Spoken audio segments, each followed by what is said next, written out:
大家好，我是 Anthony， 欢迎来到我的频道。今天我想和大家聊聊许多人在做决策时的一个常见误区，就是统计学思维。前些天，一位网友和我分享了自己的观察和思考，他发现身边的同龄人在做决策时，普遍存在着某种趋同和回避自我的倾向，就是仅仅根据对象的特点和客观的数据来做决定，而缺少了对自身原因的分析和把握。比如说，看到某个专业当下最流行或收入最高，就去选择这个专业，例如人工智能和金融。在选择恋爱对象时，也是参照最主流的数据来决策，比如一个男生的父母告诉他，你喜欢的这位女生和你的家庭背景相差太大，根据过往的案例，这种组合大概率不会幸福，所以你应该选择一个我们认为的门当户对的女生。同理，根据某种数据，年龄相差太大的幸福的概率也会比较低，所以你应该找一个年龄相差在3岁以内的对象等等。再比如，当事人感到自己必须追随某种所谓的普遍趋势，或者说风口、时代红利等等，比如房价、股市或者某个新兴产业等等，而很少或者没有考虑自己主观的情感、兴趣和认知等等。我们可以将上面几种情况称为统计学思维。这可以说是全世界普遍存在的思维方式，但在中国社会要更常见一些，因此我们以后也会经常提到这个概念。那这期视频我们就来进行一个初步的探讨。如果你对今天的视频内容感兴趣，或者你有任何想找我探讨和咨询的话题，都可以联系我的邮箱预约。那么继续说回我们今天的主题。我们说，典型的统计学思维可以抽象为通过回归分析和最优化模型来做决策，也就是通过调整各个变量的值，使其尽可能接近理想的最优解，从而提高结果的成功概率。就拿我们上面的婚恋为例，在中国，许多父母根据自己的人生经历和对身边样本的观测，总结出了一套关于婚姻幸福的规律，并以此来指导和干预孩子的择偶。婚姻幸福的函数可以总结为多个变量的加权组合，这些变量包括年龄差距、家庭背景差距、学历差距、户口差距、是否买房、是否是体制内、对方父母是否有养老金等等。每个变量都与最终的婚姻稳定性之间存在某种相关性，并且每个变量都有着明确的约束条件，比如认为年龄差距越小，家庭背景越相似，地域越接近就越好，因为统计规律是这样显示的。在现实生活中，这些变量不可能完全达到理想值，个体只能努力调整这些变量，使其尽可能贴近。当然，现实中很少有人会用这样刻板的模型来决策，但问题并不在于精确程度，而在于这种思维方式本就是有问题的。这里的问题并不仅仅是因为我们做不到完美，如果仅仅是因为理想太完美了，不可能做到，那么解决问题的办法就是退而求其次，选择一个能力范围内的最优解就好了。然而问题的关键在于，事实上并不存在一个普遍意义的完美的标准和最优解的，因为每个人对一个指标所赋予的主观意义可以是截然相反的，而这种为客观指标所赋予的主观意义本身，往往比客观指标更重要。统计规律虽然揭示了某种层面的真实，但这种真相对个体而言往往是外部的表面的。我们说，要分析两个人能否建立起亲密且成熟的感情，那些内在的标准，比如双方的个性与人格的结构的契合程度，往往比外部指标更具有现实意义。或者说，即便我们要对比某些外部指标，也首先要从内在的眼光来审视和考量，这意味着不存在脱离主观精神的所谓客观数据。例如，一个人认为伴侣的收入越高越好，他可能会将经济状况视为婚姻成功的关键，而另一个人可能觉得家庭的温暖与亲密感比物质条件更为重要，他可能会更看重伴侣的情感质量和精神支持。这两者看似在面临同一个收入这一外部标准，但其背后的价值取向却完全不同，他们赋予这一客观标准的意义有天壤之别，从而导致了婚姻的结果也有巨大的差异。我们说，实证主义和自然科学需要建立在一系列可观测、可操作的标准之上，然而在涉及到人的精神现象时，继续这种思路就会常常造成一种肤浅、许多人总是以自然科学的思路来看待人性，也就是主客观分离的思维。在实证主义看来，客观规律不依赖于观察者的主观经验而独立存在，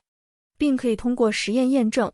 然而，对人的心理现实而言，客观标准本身是没有固有意义的，它是通过每个人的内在经验、情感需求以及价值观进行赋值的。这种主观意义比所谓的客观标准更重要的现象，其实是非常常见的。比如社会支持理论告诉我们，良好的社会支持是一种宝贵的心理资源。当个体陷入困境和压力时，他会感到孤立无援，进而被焦虑和恐惧所吞没，而社会支持则可以使个体拥有更多能量，从而摆脱危机。社会支持可以分为实际社会支持和领悟社会支持两类。实际社会支持指的是个体实际获得的支持，比如朋友或家人给你提供的帮助，比如金钱援助、实际的照顾、帮助解决实际问题等等。这些支持是具体的、可量化的、可见的行为。而领悟社会支持指的是个体主观上体验和感知到的支持，这显然是不容易被统计和量化的。然而有研究者发现，领悟社会支持对心理健康具有更强的影响，也就是说，个体如何感知外界对自己的关心和支持，往往比他们实际获得了多少支持更重要。即使一个人并没有得到直接的帮助，但如果他觉得自己被关心、被重视，那么他的心理状态往往更加积极、更加坚韧。而如果他认为自己得不到他人支持和理解，哪怕实际获得了一些帮助，他也可能感到孤立和无助。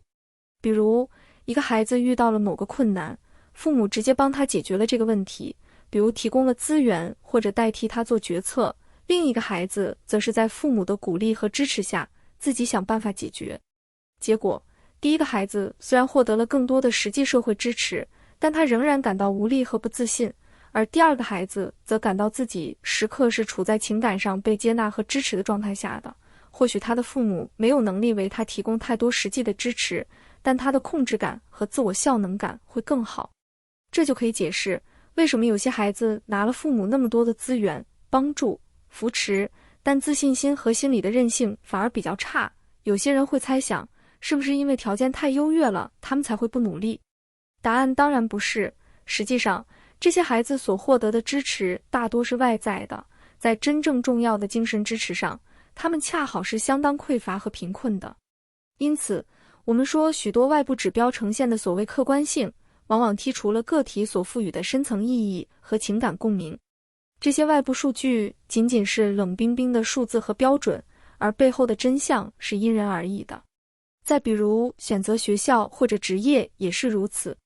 某个人的收入比另一个人的收入低，但他的工作是经过了自己充分探索后的选择，因此他的工作对他而言更轻松，更能带来满足感和价值感，这意味着他的工作状态具有可持续性和发展性。而另一个人收入虽然更高，然而他是在未经审视的情况下盲目选择了这份工作，或者说是被某种生存压力推动着的。他经常感到厌恶和痛苦，只是出于恐惧才继续从事这份工作，那么他的这种状态其实是不可持续的。统计学思维并不关注数字之下个体赋予的独特的内在意义，甚至认为这些因素不够科学，将个体经验的深度和独特性视为某种需要被剔除的因素。结果是，统计学思维只能关注那些最外在的标准和可被量化的指标。比如，你可能会经常在手机上刷到这样的文章或短视频，比如2024年中国大学毕业生平均月薪排行榜 Top 200。这些文章通常会在标题里会加入一些吸引眼球的内容，比如某某高校今年跻身前4，某某高校无缘前10等等。这篇文章通常会列举这样几项，比如高校的类型，是理工还是综合类大学，再比如是否是985大学等等。排在第一名的是清华大学，2023届的平均月薪是13000元，而排在第200位的是河南科技大学，月薪是4700元。还有许多榜单统计的是高薪专业，比如这份榜单列举了本科毕业生毕业半年后月薪前10的专业，其中大多数是计算机相关的专业。需要说明的是，以上的数据是否足够精确、严谨并不重要，我们在这里首先关心这样一个问题，就是这些统计数据给读者传递了怎样的信息呢？或者说，一个人阅读这些数据时，他到底在读什么？当我们在阅读文本时，我们其实也是在接受文本对我们自我认知的建构。假设你是一个已经毕业的人，看到那份高校月薪排行榜，你可能会来看一下自己的大学在这份榜单里排第几名，以及自己的收入是否低于你所在大学的平均值。如果低于平均值，你可能会感到自卑，觉得自己已经落后于同龄人了。由于这些数据看起来是如此直接和确定，这种自卑感也会显得更加不容置疑。然后你可能联想到，在自己之上，还有许多成绩更好的大学毕业生有更高的收入，自己只是千万人中的一个微不足道的样本，然后你感觉自己更渺小了。假如你还是个高中生，当你看到这些数据时，你会感到自己的选择更加单一，那就是不惜一切代价考取排名更靠前的学校或收入更高的专业，除此之外再无其他的意义和选择。陷入统计学思维的人常常强调，这些差距就是赤裸裸的现实，是客观规律。然而，这种规律也仅仅是诠释现实的一种角度而已。你可能会说，某些专业的平均收入的确更高，这难道不是显而易见的吗？然而，重要的问题在于，这些平均数与你的关系是什么？我们假设一个专业或者行业内所有个体的职业表现呈现正态分布，大多数个体的能力、成就和表现都集中在均值附近的一个标准差以内，少数个体会远离均值，构成两端的尾巴。这些偏离平均数的异常值往往位于均值加减3个标准差之外，这些数据的概率是极低的，也许非常突出，也许非常失败。它们在统计上当然不属于大概率，然而，如果你能清楚地意识到自己的真实兴趣，你也完全可以走一条少有人走的路，尝试使自己成为这些偏离平均数的异常值。这是两种理念截然不同的策略。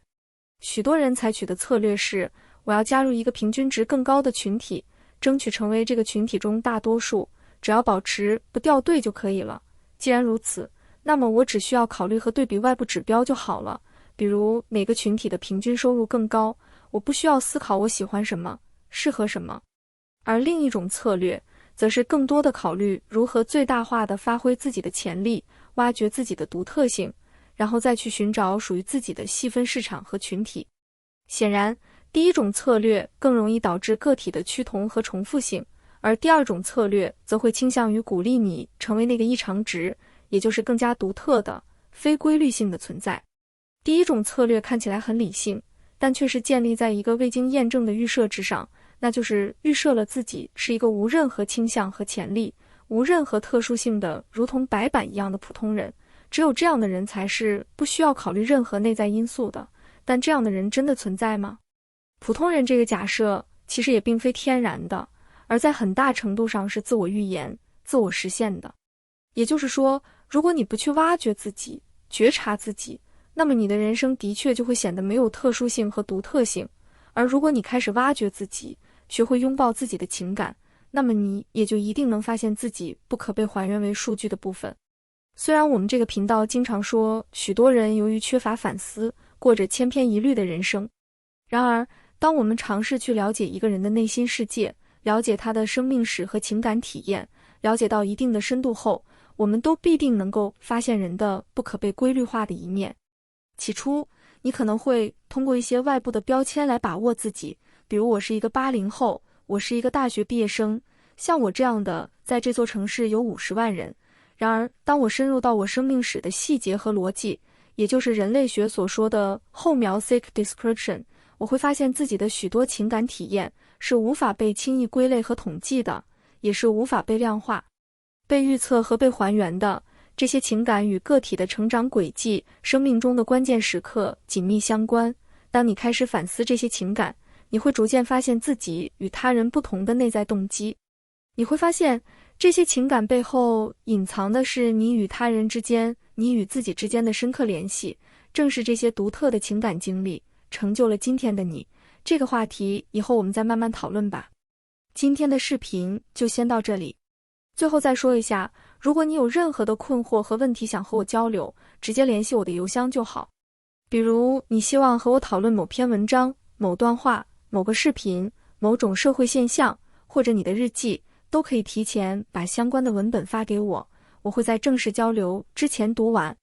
或者你希望和我讨论你的人生经历、困惑和情感，都是可以的。如果你对隐私性、安全性、付款和通讯方式有任何疑问，也请及时告诉我。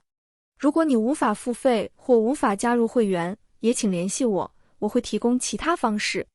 详情请参考这张图片。我会把这期视频放在心理与教育这个列表内，同时也推荐大家去看我这个列表内的其他视频。感谢大家的收看，再见。